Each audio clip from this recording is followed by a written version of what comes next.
Hi friends, ദിവസേനയുള്ള ration അപ്ഡേറ്റിലേക്ക് എല്ലാവർക്കും സ്വാഗതം. നാളെ ജനുവരി 18 തിങ്കളാഴ്ച ദിവസത്തെ റേഷൻ വിതരണം എങ്ങനെയെന്നാണ് ഈ വീഡിയോയിലൂടെ വ്യക്തമാക്കുന്നത്. അപ്പോൾ നാളത്തെ റേഷൻ വിതരണം സാധാരണത്തെ പോലെ തന്നെയാണ്. ജനുവരി മാസത്തെ എല്ലാവിധ ഭക്ഷ്യവിഹിതങ്ങളും റേഷൻ കടയിൽ നിന്ന് നമുക്ക് വാങ്ങാവുന്നതാണ്.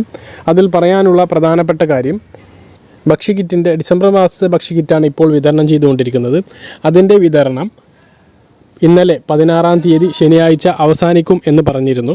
പക്ഷേ ഒരുപാട് റേഷൻ കടകളിൽ കിറ്റ് കെട്ടിക്കിടക്കുന്നതിനാൽ ഇനിയും അത് 2 ദിവസം കൂടി അതിൻ്റെ വിതരണത്തിനുള്ള തീയതി നീട്ടി നൽകിയിട്ടുണ്ട്. അതുകൊണ്ട് തന്നെ പല ആളുകൾക്കും അത് വലിയ ആശ്വാസം തന്നെയാണ്. ഇനി നാളെയും മറ്റന്നാളും ആ ഒരു കിറ്റ് വാങ്ങാനുള്ള അവസരം നീട്ടി നൽകിയിട്ടുണ്ട്. അതുകൊണ്ട് തന്നെ കിറ്റ് ഇനി ആരെങ്കിലും കൈപ്പറ്റാൻ ബാക്കിയുണ്ടെങ്കിൽ നിങ്ങൾക്ക് പോയിട്ട് കൈപ്പറ്റാവുന്നതാണ്. അത് കഴിഞ്ഞാൽ പിന്നെ അത് കിട്ടാൻ സാധ്യതയില്ല. ഇത് 3ാമത്തെ പ്രാവശ്യമാണ് ഈ ഒരു തീയതി നമുക്ക് നീട്ടി നൽകുന്നത്. അതുകൊണ്ട് തന്നെ ഇനി ആരെങ്കിലും ഡിസംബർ മാസത്തെ ഭക്ഷ്യക്കിറ്റ് വാങ്ങാത്തവരുണ്ടെങ്കിൽ അത് പോയി കൈപ്പറ്റണമെന്ന് അറിയിക്കുന്നു. അതോടൊപ്പം തന്നെ നാളത്തെ ഭക്ഷ്യവിഹിതങ്ങൾ എന്തെല്ലാമാണെന്ന് നോക്കാം.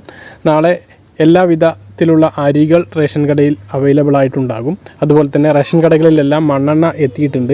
കഴിഞ്ഞ 2-3 മാസങ്ങളിലായിട്ട് നീല വെള്ള കാർഡുള്ള ആളുകൾക്ക് മണ്ണെണ്ണ ഉണ്ടായിരുന്നില്ല. ഈ മാസം എല്ലാ റേഷൻ കാർഡുള്ള ആളുകൾക്കും വൈദ്യുതീകരിച്ച വീടിന് 1/2 ലിറ്റർ മണ്ണെണ്ണയും വൈദ്യുതീകരിക്കാത്ത വീടിന് 4 ലിറ്റർ മണ്ണെണ്ണയും സബ്സിഡിയോട് കൂടിയിട്ട് ലഭിക്കുന്നതാണ്. മഞ്ഞ റേഷൻ കാർഡുള്ള ആളുകൾക്ക് പഞ്ചസാര ലഭിക്കും. മഞ്ഞ പിങ്ക് റേഷൻ കാർഡുള്ള ആളുകൾക്ക് കഴിഞ്ഞ മാസം വാങ്ങാത്തവർക്ക് ഗരീബ് കല്യാൺ യോജന പദ്ധതി പ്രകാരമുള്ള കടല, പയർ ലഭിക്കുന്നതാണ്. അതോടൊപ്പം തന്നെ വിവിധ തരത്തിലുള്ള അരികൾ, പച്ചരി, പുഴുങ്ങലരി, അതുപോലെ തന്നെ മട്ടരി, ഈ വിധത്തിലുള്ള അരികൾ, ആട്ട, ഗോതമ്പ് ഇവയെല്ലാം റേഷൻ കടയിൽ സ്റ്റോക്കുണ്ട്. ഓരോ റേഷൻ കാർഡിനും എന്തൊക്കെ ലഭിക്കും എന്നുള്ളത് ആ റേഷൻ കാർഡിലെ അവസ്ഥ അനുസരിച്ച് നിങ്ങൾക്ക് അറിയാവുന്നതായിരിക്കും. നമ്മൾ ഓരോ വീഡിയോകളിലൂടെയും പറഞ്ഞതാണ് ഓരോ റേഷൻ കാർഡിനും എന്തെല്ലാമാണ് ലഭിക്കുക എന്നുള്ളത്.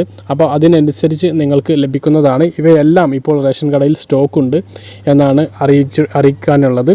ഏകദേശം റേഷൻ കടയിൽ എല്ലാ റേഷൻ കടയിലും ഈ വിവിധ സാധനങ്ങളെല്ലാം സ്റ്റോക്ക് ഉണ്ടാകും. നിങ്ങൾക്ക് പോയിട്ട് വാങ്ങാവുന്നതാണ്. അതുപോലെ തന്നെ നേരത്തെ പറഞ്ഞ പോലെ തന്നെ പ്രധാനമായി ഓർമ്മിപ്പിക്കാനുള്ളത്, ഇനി കിറ്റാണ് 2 ദിവസമേ ബാക്കിയുള്ളൂ. ഒരുപാട് ആളുകൾ കിറ്റ് വാങ്ങാൻ ബാക്കിയുണ്ട്. ഇനി ആ കിറ്റ് വാങ്ങിയിട്ടില്ലെങ്കിൽ അത് ലാപ്സായി പോകുന്നതായിരിക്കും. അത് തിരിച്ചു പോകും. പിന്നെ ആ കിറ്റ് നിങ്ങൾക്ക് ലഭിക്കുകയില്ല. പറഞ്ഞ കാര്യങ്ങൾ വ്യക്തമായിട്ട് മനസ്സിലാണെന്ന് കരുതുന്നു. ഇതുപോലുള്ള ഇൻഫോർമേറ്റീവായ വീഡിയോകൾ ലഭിക്കാൻ ചാനൽ സബ്സ്ക്രൈബ് ചെയ്യുക, ബെല്ലൈക്കൺ എനേബിൾ ചെയ്ത് വെക്കുക. മറ്റൊരു വീഡിയോ നമുക്ക് വീണ്ടും കാണാം. അതുവരേക്കും ബൈ.